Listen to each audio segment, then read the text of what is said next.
Nosso convidado de hoje é poeta, cronista, jornalista e professor. Tem 40 livros publicados. Participou dos principais momentos políticos e sociais do Brasil nos últimos 50 anos. Está começando Impressões do Brasil.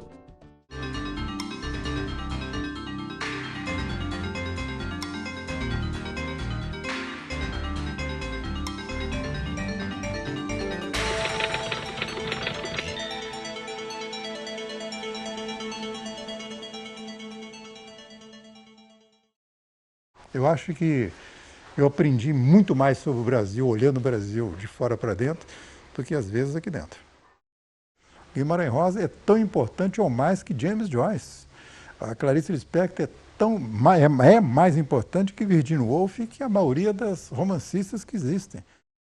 As vanguardas têm várias virtudes, mas tem um defeito básico, né? As vanguardas são todas utópicas. O ítalo-mineiro Afonso Romano de Santana nasceu em Belo Horizonte. Sua obra, 40 livros, tem sido objeto de teses de mestrado e doutorado no Brasil e no exterior.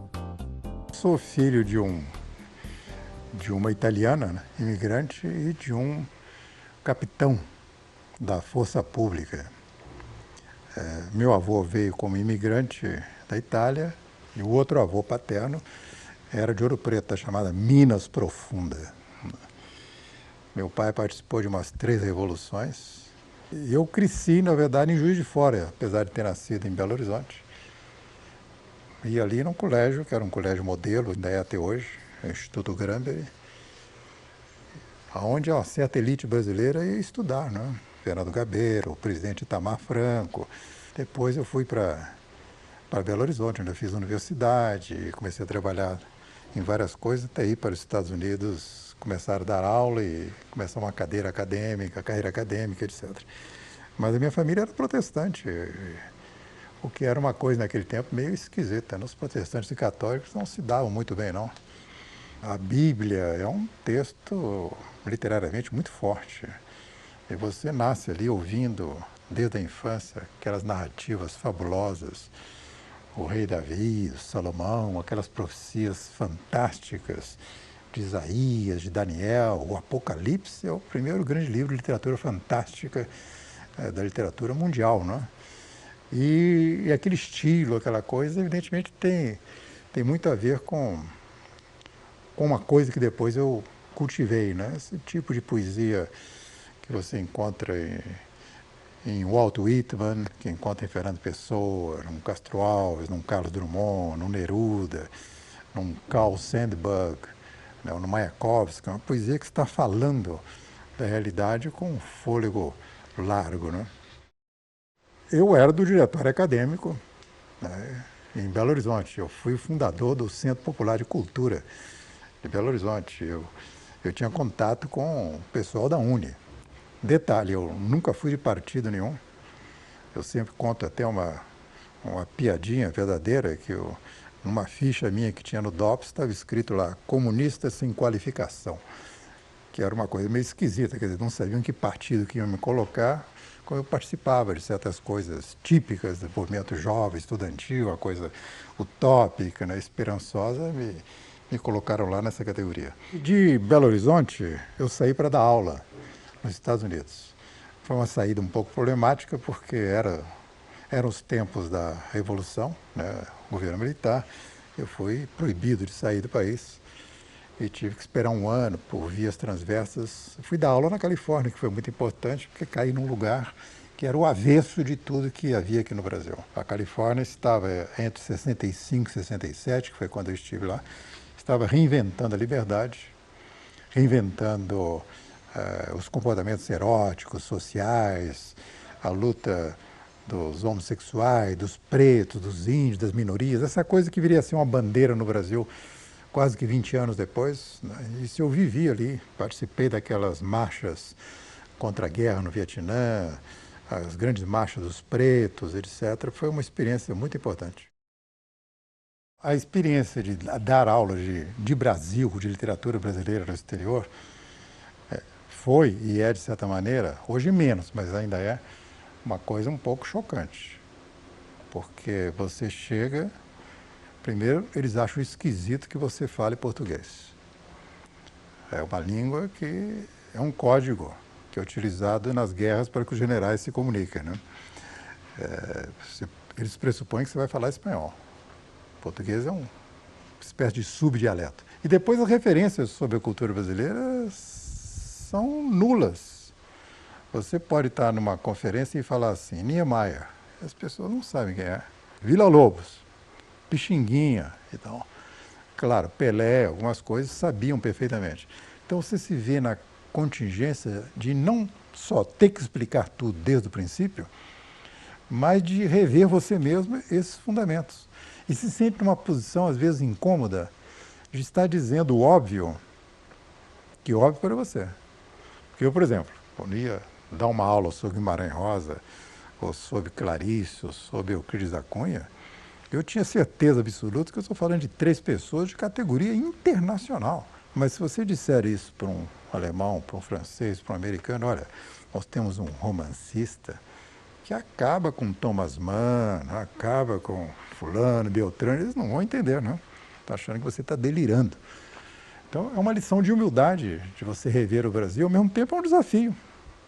E você está tentando explicar o absurdo dentro do absurdo.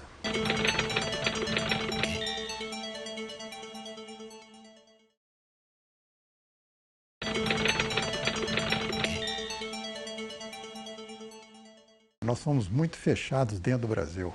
Como o país é muito grande, como o país está longe da Europa, está longe dos Estados Unidos, a tendência nossa é termos uma visão do mundo dividida em 2 partes. Tanto é que o brasileiro sempre diz assim, lá fora, né? Lá fora, é uma coisa engraçada lá fora, você está cá dentro, o resto é lá fora, o que é isso, né? Isso mostra um certo distanciamento nosso, um afastamento em relação à realidade. E ter vivido lá fora, acho que os que saíram, se exilaram, aprenderam muita coisa. Primeiro aprenderam que o mundo é grande e que aqueles ideais que eram muito ingênuos e utópicos tinham que ser revistos. O conceito de revolução, o conceito de operário, né? Conceito de classe média, tudo isso modificou. Eu lembro que eu me encontrei com muita gente na Alemanha, onde eu dei aula, na França, depois nos Estados Unidos. As pessoas saíram daqui, chegaram lá fora, ué, mas aqui é assim, é? Ué, não sabia que era assim. Então foi uma lição de história. Comecei a escrever em jornal muito cedo, com 16 anos. Em Juiz de Fora eu escrevi os meus artigos, publiquei os primeiros poemas. Mas a parte editorial começou quando eu era estudante. Meu primeiro livro foi um livro de ensaios, chamado O Desemprego do Poeta. Era um livro onde eu colocava uma questão que, na verdade, atravessa a minha vida e atravessa a minha obra inteira. Quer dizer, qual o lugar da poesia dentro da minha vida e qual o lugar da poesia dentro da cultura pragmática, capitalista e utilitária em que nós vivemos. A minha obra toda, na verdade, é um desdobramento desse livro de estudante, como se eu estivesse inconscientemente estabelecendo uns marcos que orientaram a minha vida. Então, os livros posteriores, né, eu devo ter hoje mais de uns 40 livros publicados, o que não é nada, não significa nada, porque Cristo não publicou nenhum, né? Maomé não publicou nenhum, Buda não publicou nenhum, e andaram modificando um pouco a história do mundo, né? Esses livros, na verdade, retratam momentos que eu acho que são momentos não somente meus, mas momentos da vida brasileira. Eu vou fazer uma série de debates e viagens a propósito de um livro que eu publiquei há 30 anos atrás, que é O Que País é Este? Que era um livro de poemas, foi escrito e publicado durante a ditadura, que teve um certo impacto na ocasião. Tanto é que o poema chave do livro foi musicado, foi transformado em teatro, em balé, em pôster, etc. Esse livro, sendo relançado agora, em mais uma edição, coloca para a gente até uma questão curiosa, né? Que país é este? 30 anos atrás, não é aquele país mais do nosso tempo, né? Que a minha geração é uma geração que começou sob a égide da política de Juscelino Kubitschek. Começou com uma esperança, com um gás incrível. E eu tive até a felicidade, eu estive em Brasília, no dia da inauguração de Brasília. Eu cantava num coro chamado Madrigal Renascentista, regido pelo Isaac Karabchevsky, e nós cantamos a missa da coroação ali, na inauguração. Estava lá o Jango, o Juscelino, todas aquelas autoridades que seriam caçadas daí a pouco, né? Ter vivido esses períodos de expectativa, de progresso no tempo Juscelino e vivido depois o avesso, com a Revolução, um certo exílio voluntário por minha parte, e depois ter reassumido uma série de espaços com a abertura que houve a partir de Tancredo, etc., marca 3 estágios bem nítidos dentro da minha geração. Uma geração que tem coisas para contar. Olha, minha formação passou no Brasil, né, classicamente, por esses autores modernistas, sobretudo, né, de Jorge Amado, Zé Lins do Rego, Graciliano, e na poesia Drummond, Bandeira, Jorge Lima, Cecília, Vinícius, etc. E no século passado, evidentemente, tinham os autores maravilhosos. Não só o Machado, Euclides da Cunha, etc., mas Castro Alves, o Aloysio Azevedo, autores incríveis, que me marcaram de alguma maneira. E as minhas leituras, desde o princípio, foram meio heterogêneas, né? Alguns autores franceses me marcavam muito na adolescência. Eu li um livro que hoje quase ninguém lê mais, mas era uma edição da editora Globo, que se chamava Jean Christophe, do Romain Rolland, que era um autor, ganhou o prêmio Nobel no princípio do século passado, que era uma espécie de romance de informação, Jean Christophe, muito importante. Um outro autor que foi importante para mim, francês, foi o Roger Martin du Gard, que hoje também não é muito citado. E depois, como eu fiz línguas neolatinas, tem uns autores que eu estudei na universidade mais regularmente, né? Albert Camus, por exemplo, um autor de minha predileção. Na literatura inglesa, sempre me apaixonou muito a poesia de Walt Whitman, de Sandburg, Dylan Thomas, né? Na literatura francesa, o Paul Éluard é um poeta que eu admiro muito, Aragon, etc. Claro que Neruda é também uma citação obrigatória na nossa memória. Mas a minha geração teve uma característica também muito específica, que é uma geração que nos anos 50 e 60 se defrontou com a questão das vanguardas, com a questão das novas vanguardas, né? Uma tentativa de refazer certas contestações do princípio do século. E isso que foi muito importante como renovação da linguagem também foi uma coisa meio traumática, porque as vanguardas têm várias virtudes, mas tem um defeito básico, né? As vanguardas são todas utópicas.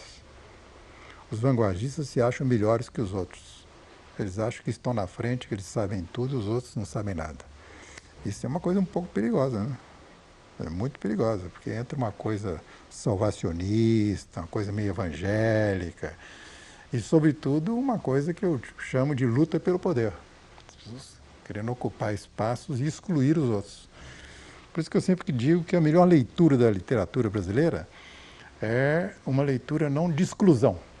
Você vai jogando no lixo tais autores, mas uma leitura da inclusão. Não a inclusão total, mas uma inclusão crítica, né? Que dê a cada um o seu devido espaço e estabeleça um diálogo. Que a história é isso.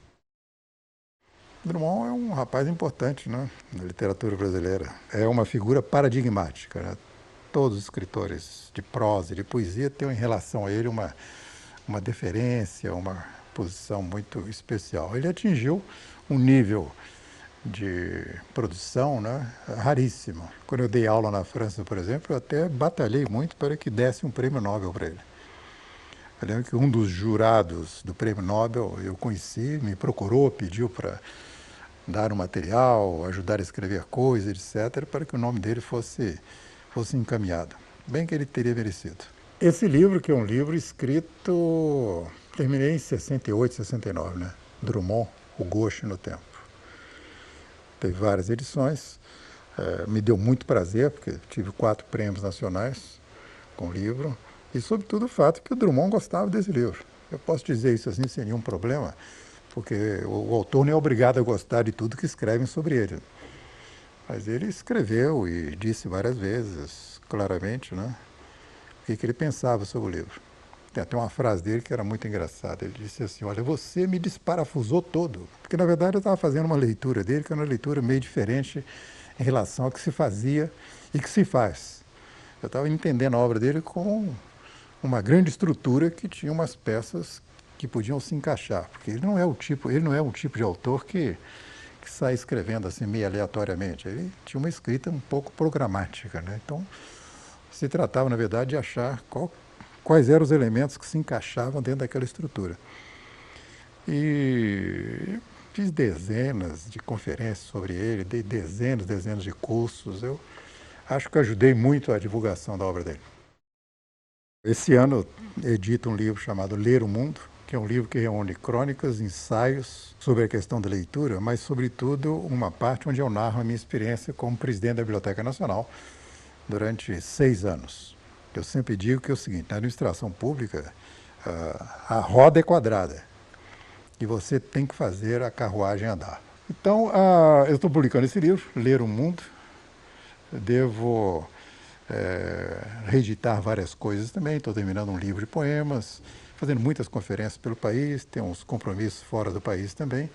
Estou cuidando de várias traduções no exterior, sobretudo de um livro chamado Enigma Vazio, que é um livro onde eu discuto certos fundamentos e não fundamentos da arte contemporânea. Eu proponho uma releitura da questão da arte através de uma ótica que até hoje foi negligenciada. Ou seja, em síntese, né?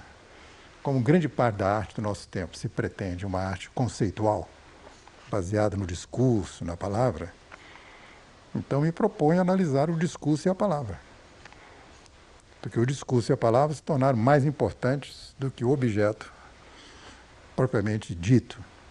E ao analisar o discurso e a palavra com recursos que eu tenho como teórico, como professor de literatura, como quem tem um hábito de lidar com a teoria do discurso, com a linguística, etc., você percebe que esse discurso que anda por aí sustentando parte, não toda, mas parte da produção artística, é um discurso que não se sustenta.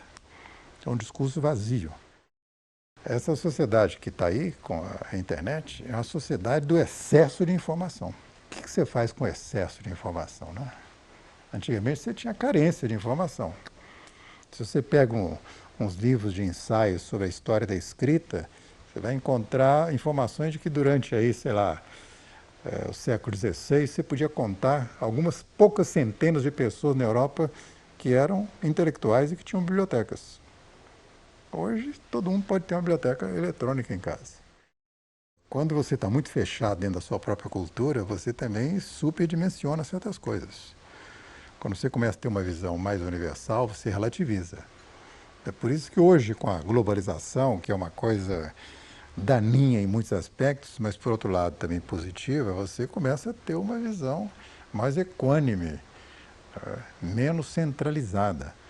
Eu acho que nós caminhamos para uma cultura que é a cultura do policentrismo. Eu prefiro até a ideia de policentrismo, essa ideia da globalização, porque a globalização é uma geleia geral que você não sabe o que é isso, né?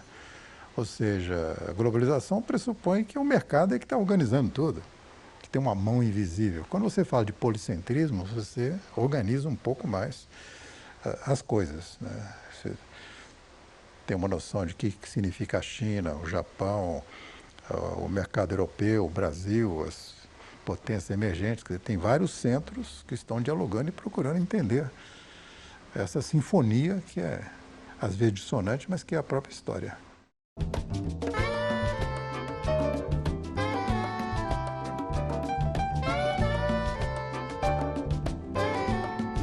O escritor, na verdade, não tem um controle sobre a sua produção do ponto de vista social. Você escreve um texto, pensa às vezes que está equacionando certos problemas pessoais, subjetivos, e de repente aquele texto cai na mão de outras pessoas que se apoderam daquele texto e até dizem que o texto é deles. Hoje, com a internet, então, isso acontece muito.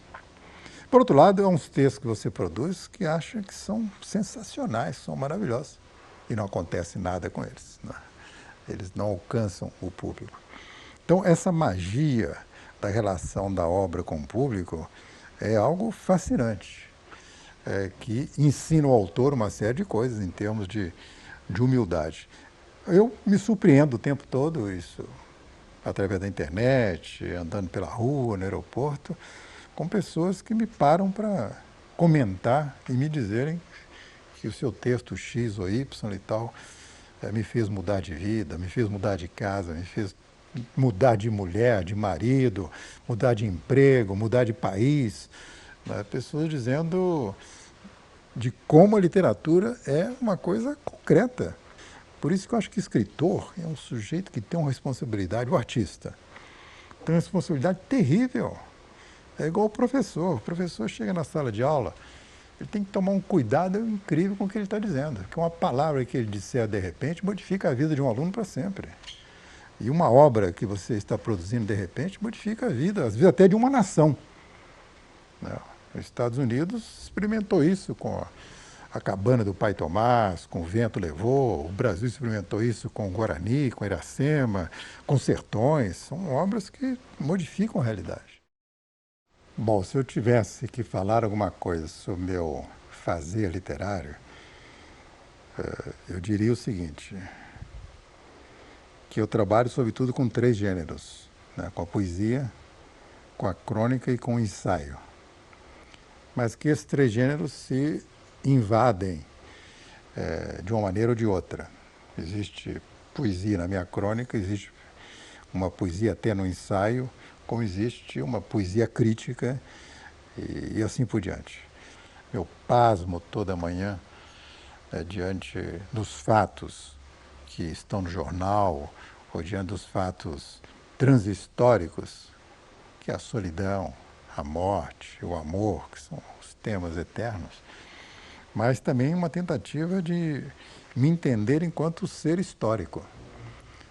Eu sou meio diferente de certos escritores que não têm nenhuma responsabilidade, ou acham que não têm nenhuma responsabilidade com o social e com a história. Eu estou no meio, né, daquele nicho de pensadores, escritores, que pensam a história de uma maneira bem ampla, a responsabilidade pessoal e a responsabilidade coletiva, sobretudo num país como o Brasil, onde o sujeito é alfabetizado, e nesse caso o escritor especialmente, é um sujeito privilegiado, ele tem na mão um instrumento fortíssimo, né? E ele vai influenciar as pessoas, queira ou não queira. Então é bom que ele saiba que ele pode usar a escrita e a sua obra não só para deleite pessoal, mas para construir no imaginário dos outros algo que seja mais humano e permanente. No próximo programa, o nosso entrevistado é Tiago de Mello, nascido na Amazônia, autor do Estatuto do Homem e um dos poetas mais influentes e respeitados no país. Eu não padeço de uma doença muito feia chamada falsa modéstia. Não é falsa? Pois eu não sou falsa. Eu só sou eu, autenticamente eu, quando eu escrevo. E eu preciso dar o meu testemunho daquele instante vivido.